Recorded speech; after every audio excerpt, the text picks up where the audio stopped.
Prelúdio à perturbação da capital real. Parte 3. Quarto dia do mês do fogo inferior, nono mês, 15 e 15. 1. Albedo cantarolava alegremente uma melodia a si mesma enquanto empurrava uma agulha por um chumaço de lã, puxava a linha com força, empurrava a agulha de volta e depois a apertava de novo. Após várias repetições disso, ela costurou um pedaço de pano preto em uma bola de lã branca. Depois disso, ela enfiou o pano na bola branca para torná-la ainda mais redonda. Ela inspecionou de perto o boneco de lã quase esférico e então um sorriso gentil floresceu no rosto de Albedo. Sua expressão exalava doçura, como uma deusa. Prontinho! Terminei a cabeça do Ain-sama. Ela cerrou o punho em satisfação e então acariciou o crânio de lã. A boca e os olhos do crânio eram pedaços de tecido costurados e pareciam adoráveis. Ain certamente ficaria envergonhado se visse isso. Perfeito, agora o corpo. Ela colocou o crânio de tecido na mesa com infinita gentileza, depois se levantou da cadeira e pegou um novelo de lã branca. Este era o quarto pessoal de Albedo. Falando de quarto pessoal, Albedo foi originalmente designada como a defensora do Salão do Trono, então ela nunca teve um quarto só para si. Entretanto, Ains havia decidido que deixar as coisas nesse estado poderia ser problemático para a supervisora guardiã, e então ordenou que ela fosse designada para um dos quartos feitos para os 41 seres supremos. Assim como o quarto de Ains, os aposentos de Albedo eram muito espaçosos. Sendo honesto, era demasiadamente grande para Albedo, que nem mesmo tinha muitas posses pessoais. No entanto, depois de morar aqui por cerca de 2 meses, a situação mudou. A primeira razão foi o vestiário que Albedo estava prestes a abrir. Estava cheio de Ains. Claro, eram cópias falsas de Ains. Havia vários travesseiros para abraçar em várias poses e inúmeros bonecos de pelúcia, todos feitos à imagem de Ains. Esta era uma das áreas secretas de Albedo. Nem as empregadas que entravam para limpar eram permitidas aqui. Era um santuário inviolável, ou em outras palavras, sua câmara de harém. Útil. Com aquele som estranho, Albedo saltou no ar. Ela bateu as asas na cintura para diminuir a velocidade que atingiria os travesseiros para abraçar. Parecia uma cena de rugby em câmera lenta. Albedo abraçou o travesseiro para abraçar com força e depois rolou pelo chão. Havia muitos Ains diferentes no chão também, o que garantiu que o pouso fosse bem amortecido. Ela riu estranhamente enquanto se enterrava em 3 diferentes travesseiros para abraçar de Ains. Este foi feito com o lençol do Ain-sama, o que significa que estou dormindo com o Ain-sama. Útil. Albedo enterrou o rosto no travesseiro para abraçar e inalou profundamente. Sem cheiro, a decepção foi claramente evidente em seu tom. Certamente induziria culpa em qualquer ouvinte. Por Ain ser um undead, ele não precisava dormir ou usar o quarto. Além disso, seu corpo era de apenas ossos, então não tinha cheiro algum. Ele tomava banho para se livrar da sujeira ou da poeira, mas por si só, seu corpo não exalava odores. Isso é, será que é? Ain-sama. Contudo, uma garota apaixonada poderia até mesmo cheirar o leve aroma que Ains produzia, embora seu nariz pudesse estar pregando uma peça com ela. Ela enterrou o rosto no travesseiro para abraçar e engoliu grandes lufadas de ar. Esse comportamento era mais adequado a uma pervertida do que uma guardiã. Tio, isso me deixa tão feliz. Sendo a supervisora guardiã de Nazarick, Albedo tinha muitas tarefas. Era responsável por lidar com as atribuições de tropas dentro de Nazarick e turnos das sentinelas para manejar o perímetro, que reportavam qualquer aviso prévio. Ela também teve que manter a postura defensiva de Nazarick e esperar no Salão do Trono, verificando os status de todos e assim por diante. Era um conjunto de tarefas que faria os olhos de qualquer um arder. Portanto, entrar nesta sala para recarregar suas energias era uma questão crítica.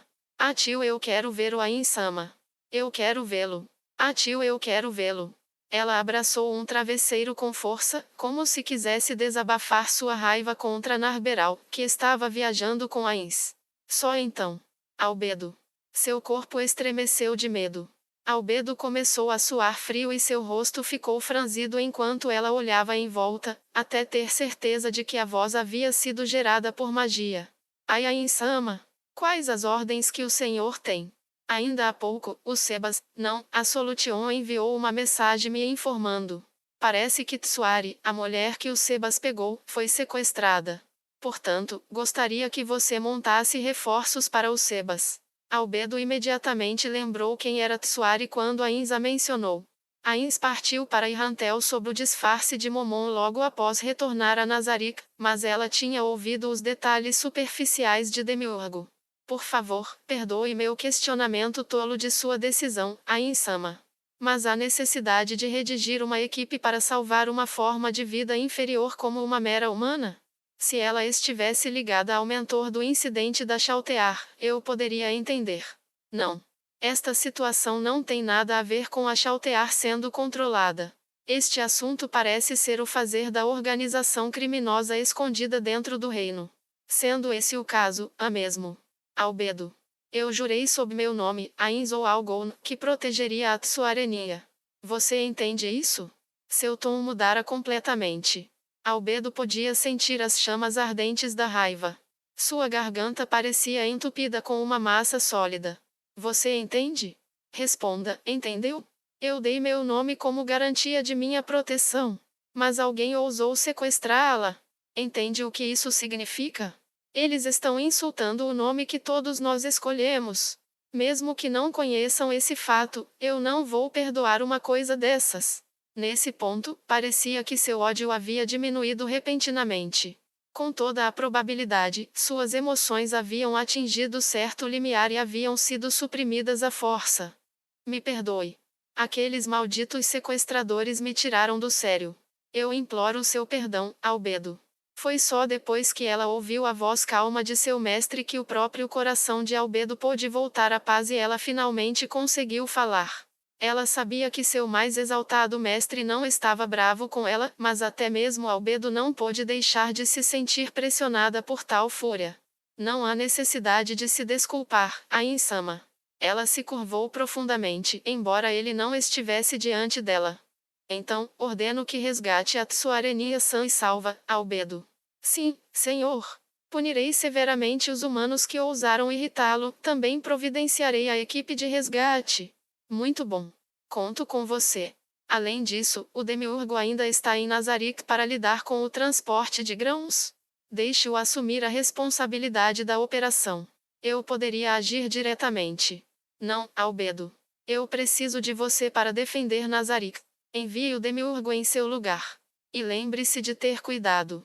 Não permita que suas identidades verdadeiras sejam expostas.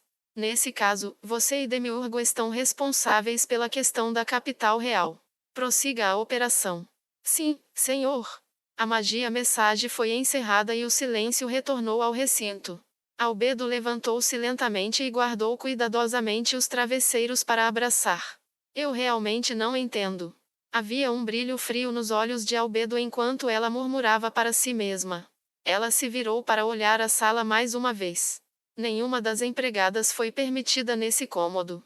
Isso foi porque Albedo queria monopolizar os bonecos Ains, mas também por causa de um canto específico. Aquele canto continha a bandeira estampada com o símbolo de Ains ou Algon. Deveria estar orgulhosamente estendida dando boas-vindas para quem entrasse, mas em vez disso tinha sido jogada no canto onde agora estava juntando poeira. Não havia vestígio de respeito ou admiração por aquilo, apenas desdém, raiva e desprezo. Ains ou Algon, que ridículo. Albedo contemplou a gigantesca bandeira que estava pendurada no lugar que outrora pertencera à bandeira com o brasão da Ains ou Algon. Dita bandeira era tão grande ao ponto de parecer as cortinas de um teatro arrastando sobre o palco. A grande tumba de Nazarick pertence ao Senhor e somente ao Senhor. Eu, Albedo, desejo apenas servi-lo. Ah! Como eu gostaria de poder ouvir seu maravilhoso nome novamente algum dia.